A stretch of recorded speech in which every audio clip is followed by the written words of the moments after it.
Hello and welcome to the recorded webinar. We're going to be looking at the tools the central bank use to be able to maintain stability in the economy. Now we have done a fair bit of text on this in the actual lesson, but it's just really to go over it and clarify it. And then obviously, if you've got any questions, then we can get to that in the live Q&A sessions. Okay, so first of all, there's four main tools that the central bank will use: language, price limit, quantitative easing, and interest rates. Okay, so let's first of all look at language. The language is a major cause of volatility, and it's really a prelude to rate movement and fair price initiative. Now, what we mean by that is the central banks actually raising or cutting interest rates is really the kind of extreme measure to controlling the economy and inflation and obviously the price of the currency. Although that isn't their main objective, it does come into the equation. Now, we said before that when we're looking at what the central bank is looking at, they're basically, or generally, they're only looking at one thing in particular. Occasionally they'll be looking at a couple of things, but the majority of the time they're just looking at one thing. Okay, so when they're using language, this will happen on a daily basis. Sometimes you won't get anything out during the day. Sometimes there'll be things which will be marked on the calendar, or there'll be things that have happened over the night which will be in the text on your news feed, which we explained in the text on the lesson there. And it's always good to go through those things and see what's due out on the calendar, what's happened overnight, and how that has affected the market. Don't forget, part of your trading plan is to understand why the markets have moved. And if there has been a bit of a spike in the market, then the chances are it's probably because there's been a bit of language come out from a member of a central bank somewhere. Now, there's different sorts of volatility that will come with language, and there's different members that have different impressions on the market. For instance, the governors of the central bank will throw more weight on the market than just a voting member, because at the end of the day, they will have the overall vote. Now, different members are also branded in different categories, and it's important to remember this as well. There's three different types of categories. There's neutral, also known as an owl, by the way. There's hawkish, known as a hawk, or there's a dovish, known as a dove.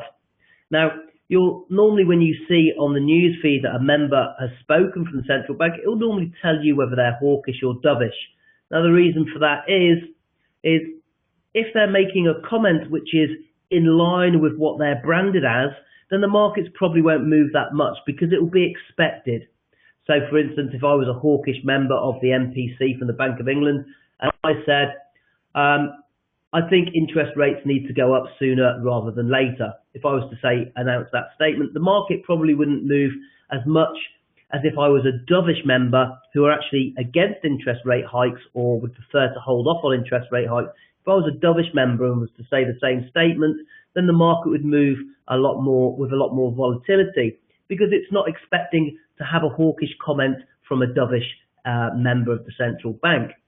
So it's important that you understand that the difference between the members. You don't need to know what every member of the central bank for every central bank is, because they are normally said on the news feed. It will say who is who, and they do change as well. Just because I'm a hawkish member in 2013, it doesn't mean that I'm going to be a hawkish member in 2015. It all depends on my impression of interest rates and what I believe the economy it requires at that time. Okay, so let's have a look at the next slide. Common in exporting countries is what we call the price limit. Okay, now you can see there's a chart there. This is the Euro Swiss franc. Now they imposed a price limit in 2012, and their price limit was 12,000. I'm not sure if you can see a bigger picture there. No, it doesn't do. You can see here you've got this huge red candle, which actually equates to 4,000 pips. Okay, this here at 1-2, this is where the Switzerland, they set a price limit. Now the reason they set a price limit is because they're a major exporter to the Eurozone. If they hadn't set a price limit, then importers wouldn't have been able to buy goods from them because they would be too expensive. Okay, so they set a price limit of 120, €1 to 120 Swiss franc. They didn't want it to fall below that. So what happened is they would buy, every time it came down to that level, they would buy unlimited amount of euros to stop it from falling through that price limit. Now you can see here with this big red candle, what happened there was they announced that they were no longer going to protect that price limit. So hence it fooled a huge 4,000 pips in just under 15 minutes. This actually caused a lot of brokers, a lot of businesses to go into insolvency purely because of that one move. Now this is very uncommon in the market. You need to be aware of it, but it is very uncommon. Nothing like this has happened since 1970. So you can see the rarity in that. Normally they would continue to protect that floor at whatever cost. So that's what a price limit is. It's very common in exporting countries because they want to keep their own currency cheap so that they're competitive in the export market.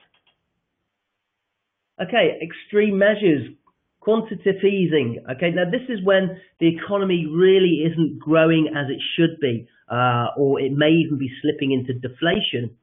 Now, obviously, inflation, deflation, interest rates. There is a series of videos which hopefully you've already watched just before this webinar, which will give you a good explanation of what inflation is and how the banks control that inflation. And this is when it comes into quantitative easing. If we start to head into deflation, then obviously the banks will start to make measures to spur growth in the economy. Basically, in short, they're printing money. Okay, it's done through various things such as asset purchases, government bonds, LTROs. These are all sort of things that you will hear that have happened in the past, or that are happening right now in some of the central banks. Okay, it's an extreme measure. It's an unconventional measure, but it is being used, and it became quite common since 2008 after the recession there, when globally we needed to spur the global economy. Okay, so next one, which is the most important thing, and which is what we're all sort of looking out for, and what all the language, the quantitative easing, all those things are geared towards, and it's interest rates. Now we know that why interest rates are so valuable, and we know what they're used for from the previous videos and the previous lessons. This is really what we want to concern ourselves with. And again, what the central banks, going back to the previous webinar, what the central banks are looking for. Each section of what they're looking for: productivity, geopolitical, interest rate, inflation, GDP. It's all geared to the monetary policy, to whether they're going to raise interest rates or not. So even if we go back to when we go back to language, if we know that the central bank are, for instance, looking at productivity, and a central bank member comes out saying that there's been growth in productivity, then that is a leap towards interest rate hikes. And these are the things that we need to be concerning ourselves with for the overall direction of a currency, whether it's going to increase in value or decrease in value. Okay, so like I said, the webinar was hopefully just a little bit of a recap and give you an overall outlook on the tools that the central bank use, and the ones that you really need to be concerned with, and the ones that you need to be looking out for, and when they start to use them. Okay, thanks for watching. I'll see you in the next webinar.